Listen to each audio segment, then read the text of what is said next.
morning and welcome back to another video in the educational harmonic trading series. Today we want to be looking at WLD coin and we're looking at the bullish anti-butterfly formation. This trade was taken sometime at the beginning of February 2024. Just before we were starting to get real bullish, nearing the bottoms, of course, you can see this price action is awful. Not much to work with for swing highs and swing lows for harmonics traders. Nothing too great to get entry on.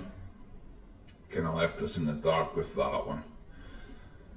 This price action, even as we zoom in, is very limiting as to what we can find, hence the anti-butterfly, a bit more of an obscure one, right?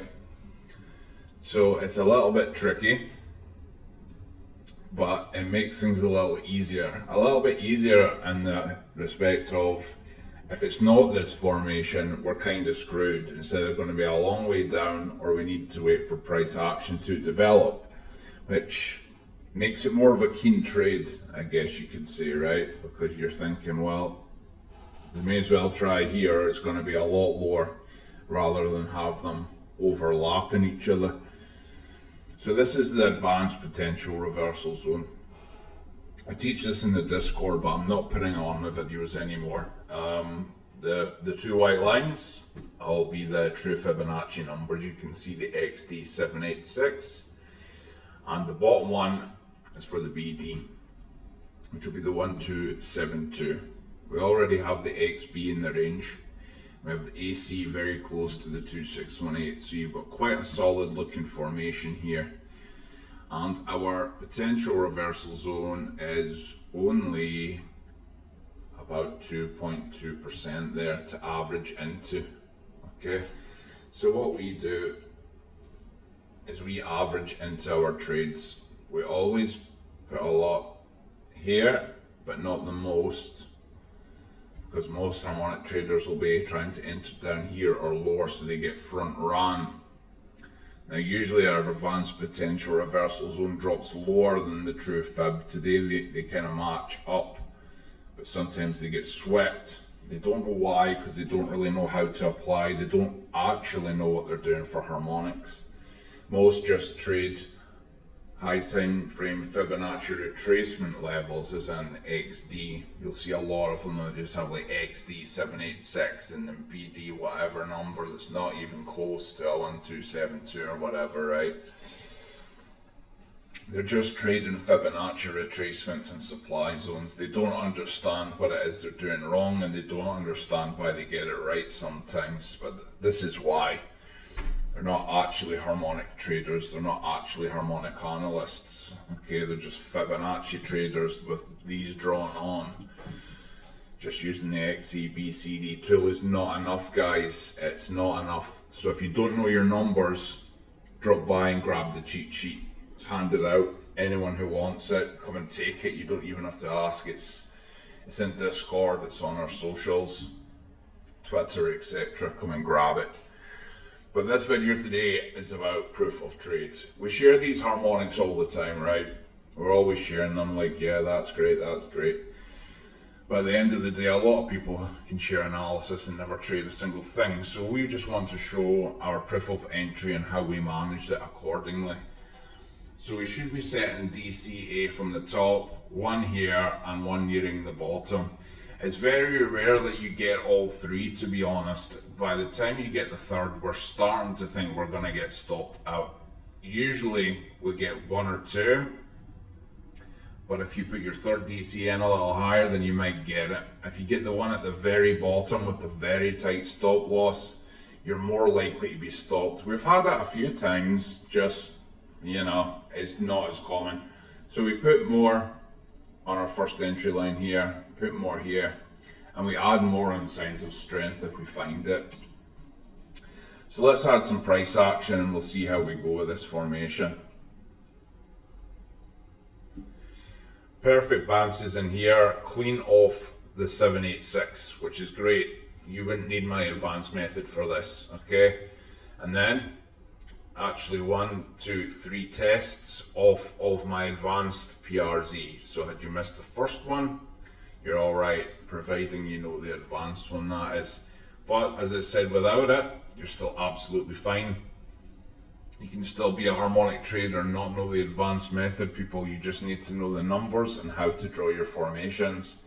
That's kind of basic knowledge. If you're watching my video series, this should be enough to pick up on without me directly teaching you.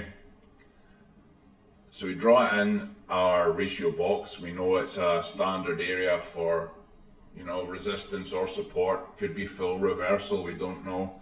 Could be a launch point, we don't know.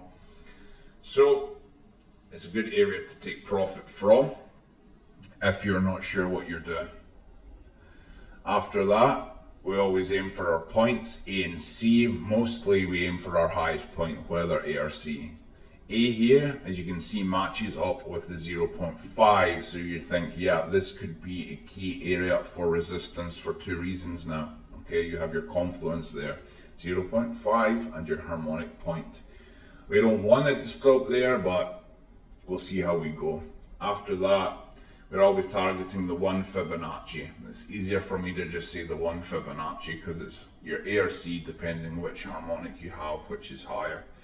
After that, we're looking at the 1618 as key resistance, or any reversal patterns in between. So let's get on with it. Now straight away we can see this did not pose as any resistance at all. We love to see it, especially if we're long or if we've bought spot, right?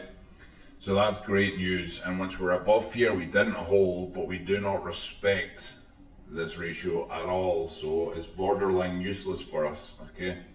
So we're not paying attention to it, and we have blasted straight past the 1, not even stopping. This is just a 6-hour candle. So if you're just waiting to watch before you take profit, had you not set a limit sell, seeing this, you'd think you're good to go. We've not stopped anywhere, really. We've not really stopped anywhere we would expect to.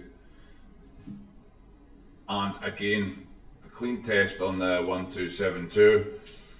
It's not really something we look at, it's just there for observational purposes. Again, once you see a blast pass on through the 1618, you might start to think you've got a better push coming.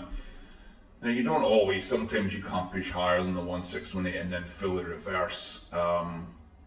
You know, but we like to see clean test on the 1618 for us to take profit. So that's blasted on through, and as you can see, it's continued to do so. Not only that, but past the 2618. Again, we don't really look at the 2618 for trading or taking profit. It's more for observational purposes, right? So let's get this out of the way. And so far, so good. I'm going to have to pull our Fibonacci along so we know where our key levels are, although it hardly matters at this point, being so off the screen. Ridiculous push. And again, I can't keep up with it, it's too quick. So I may as well delete this at this point. We can move this out of the way as well. We're starting to get this kind of dodgy looking price action here, right? So you'd be starting to think about drawing in your reversal patterns. Before I sneak another blast up there, you should have been drawing in more reversal patterns around here and seeing if you can catch anything else for a secondary long to add to if you've taken profit already.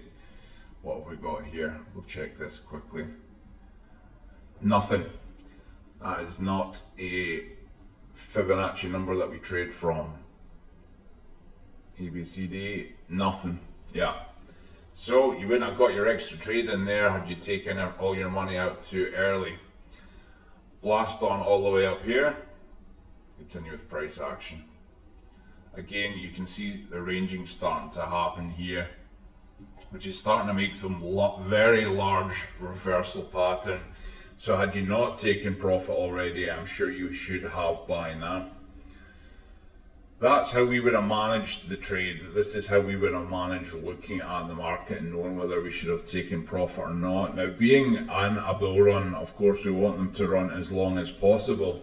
So once you're past the 1618 Fibonacci retracement, you just have to start looking for reversal patterns or reversal signs, whether it's your bearish harmonic or something else you're educated on. You're kind of on your own, you're kind of pissing in the wind, right? You're thinking, how the hell do I draw in a bearish harmonic with this price action? Well, you can't really. You have to wait for it to develop, and then it can be too late. So you just have to kind of wing it, I guess. Other types of analysis, and if you can find reversal patterns, great. But in this kind of price movement, you're not always going to find bearish reversals, you know. You can take the likes of your ABCD patterns, if you know them off by heart, that is. And then you can check here. We have a nice ABCD 618 to 1618. So you would have already had that drawn in, and then you would have drawn in your potential reversal zone. Knowing when you didn't break here, it would be a key area to take profit from, right? Again, you have to know your numbers, so they're all on the cheat sheet. Come and grab it. I'll share our P&L. We took profit. We didn't take profit at the top, to be fair. Let's go over it now. We're on our favorite 20x, especially with a small potential reversal zone. Even with smaller potential reversal zones, we don't particularly go much higher than that, to be honest. It's just comfortable for us, comfortable for me. 21x for this one. Not bad. That's me being ballsy, you know, adding an extra one in there. Just a little bit extra. Bit of a coward when it comes to bumping up the leverage, but I can. I just like to keep it safe. I just like to keep it safe and sensible. You'll see here, the top of our potential reversal zone is around 2.176. My entry is around 2.2. Is that because I entered here? No. This is due to adding. Okay, so my average would have been from this line here at 2.1. Once you see a clean break of something like this range here, then we think if we're in good enough profit by this point, we can add to it. But you take a little bit of profit and add more on, and then it brings your average higher, which is still 4.3% move from there, which is not much to be adding to it, to be fair.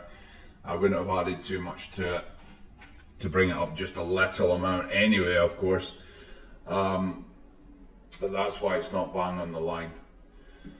So we can see we do these so we have proof of entry as well. This is not the best one, as usually it would be bang on one of these numbers or an average of the two. This is marginally higher due to adding higher. What would be good signs to add? I mean, if you say you made, I don't know, $1,000 trade, should you be adding another $1,000 to it? Hell no. I mean, $50 to it, you know, build it slowly, $100 maximum, because you do not want to bring that average up high. You know, once you see signs of strength like clearing a 382, you know, something like that, you don't want to just be adding large quantities, because it can bring your average a lot higher and then you get stopped out. You really have to be confident in what you're doing. I've made these mistakes before as well. I've added to trades far too much, and then we've got pulled back just a little bit. Like, say this is my average here, we've got to here, pull back a little bit, and I've been stopped out, but we're still bullish. So be careful with that, guys. So we've just wanted to show a bit of trade management in these videos and proof of trade, so that we're not just analysts, folks. We are harmonic traders through and through. So this has been us on, is it WorldCoin? And the bullish version for that. Thanks for watching.